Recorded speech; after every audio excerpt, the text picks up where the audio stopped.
always predominantly, there are two kinds of clouds. The kind, if you go up to Virginia City sometime in April or May, you'll see these clouds that come right up, roaring up to a steep mountain. You'll look at them and they'll just disappear. They'll cease to go over your shoulder. It's nothing. It's kind of that's also cumulus lenticulatus A, and the B kind it almost looks as like a black thunderstorm-like cloud, and they always have metallic discs in the center. And if you take your camera, your eye won't probably see them. The camera will pick up metallic dots within that cloud structure, and those dots can be professionally analyzed, and you come up with the conclusion of the Earth flying disk. I've hardly ever see those clouds more than 20-30 miles from mountains.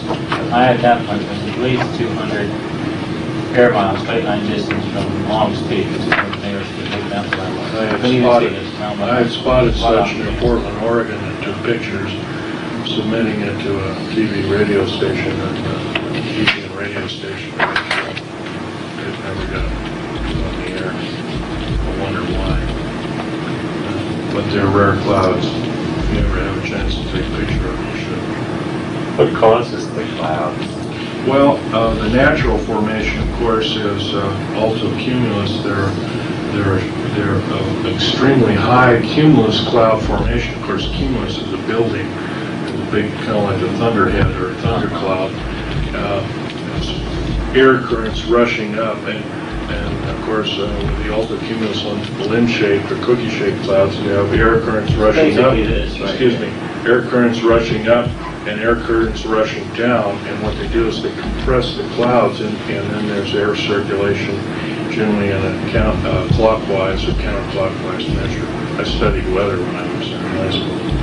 That was one of our curriculums. But you've got it right there. It's a man-made one of sorts. Well, yeah. I mean, the A-bomb is the A-bomb cloud is a lenticulatus. We're downing one a day in this country. Wouldn't it seem logical that there would be more people that would be aware of debris?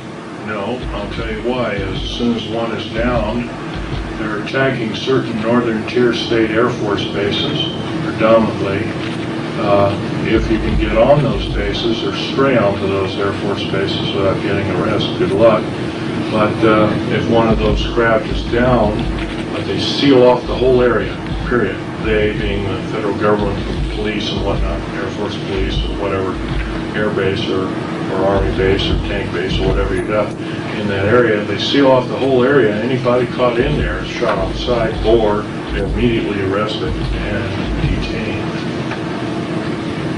By the way, a military base can circumvent the U.S. Constitution and Bill of Rights. An Indian reservation can do the same thing. Is this what our government was supposed to have been laid out by our founding fathers? I don't believe so. I think we can do better. I know we can do better. I also know that our present government's stature is so punitive, it's very reminiscent of early Nazi days with Adolf Hitler. In fact, New World Order was taken from his manifesto, so to speak. In 1933, he actually said, "We will form a new world order." Where was the third one in Colorado?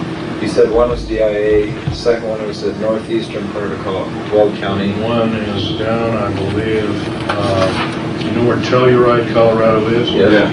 Okay, it's due east of Telluride by about 13 or 14 miles.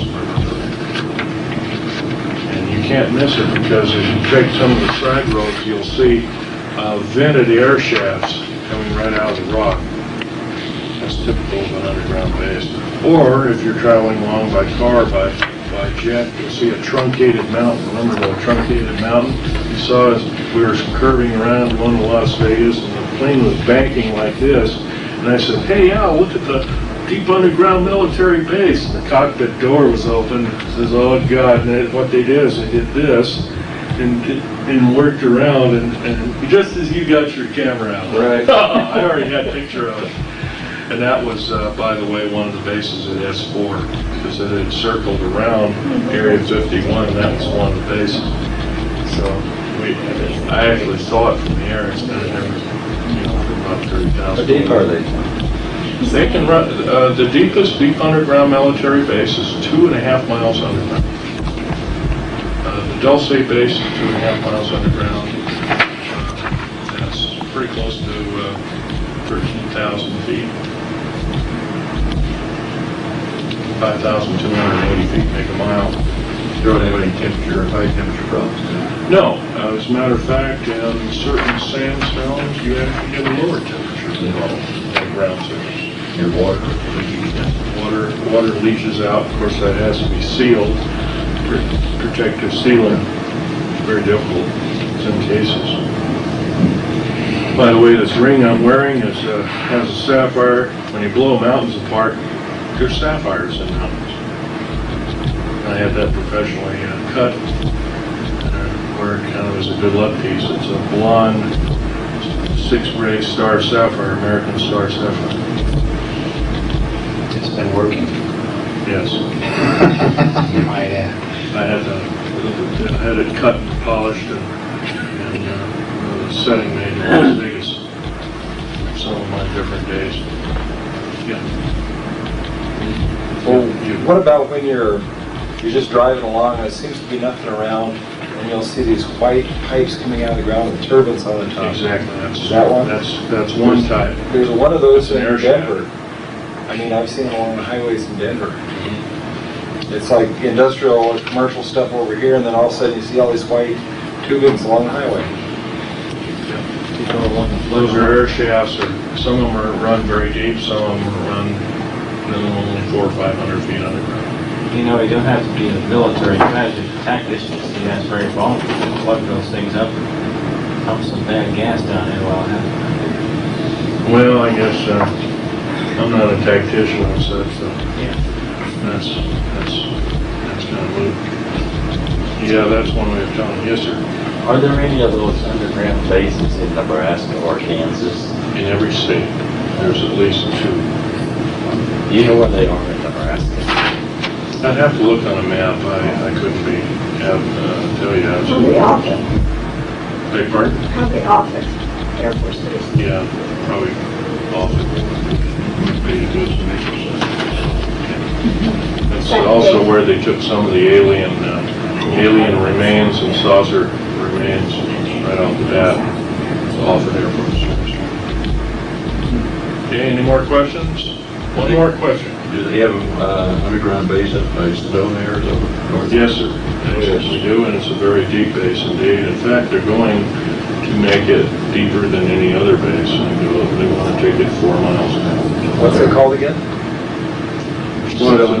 Sedona, Arizona. Is it one that's just A lot of the, beg pardon? just northeast of there? Yes, just northwest. Well, that's all, folks. I think I better leave some time for Al Bailey. And I better munch a sandwich before I become an alien. Anyway, it's been a real pleasure. And I hope you've had some hand-on experience. By the way, there's little metallic fragments you might be able to pick up. I don't know, they might be alien. Thanks. Thank you.